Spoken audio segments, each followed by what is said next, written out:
Hii ndiyo taswira katika boma la Austin Omwombo, eneo la Karapul, kaunti ya Siaya. Omwombo mwenye umri wa miaka 30, ambaye alikuwa mwendeshaji bodaboda, alifariki baada ya kupigwa risasi na polisi wakati wa maandamano ya jana. Alikuwa miongoni mwa watu watatu ambao wamethibitishwa kufariki baada ya kupigwa risasi wakati wa maandamano katika kaunti ya Siaya.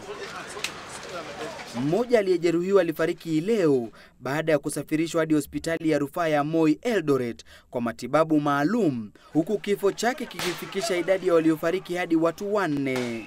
Duru za kuaminika zikituarifu kuwa watu 16 walipigwa risasi katika kaunti ya Siaya na kuwa 5 walipelekwa Kisumu kwa matibabu zaidi. Nauliza serikali, nitakuwa na maisha gani? Na nitaenda wapi?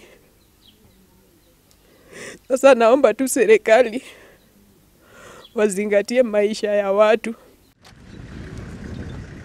Haya yanajiri huku maafisa wa polisi 11 waliojeruhiwa wakati maandamano haya yaligeuka na kuwa makabiliano baina yao na waandamanaji, wakiletwa hapa jijini Nairobi kwa ndege kupokea matibabu maalum.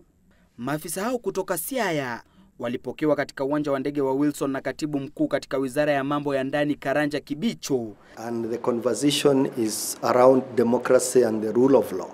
Kwa upande wake, msemaji wa serikali Eric Kiraithe amesema kuwa polisi walilazimika kutumia risasi kujikinga baada ya waandamanaji kutumia mawe kuwashambulia polisi wakati wa maandamano hayo. Kiraithe ameongeza kuwa maandamano hayo ni njama ya kisiasa ambayo wanasiasa kadhaa wanatumia kupata umaarufu katika uchaguzi wa mwaka 2017. Like in every other large scale and amorphous operation, a few, 1 or 2 things will go wrong. But it does not mean that everything done was wrong.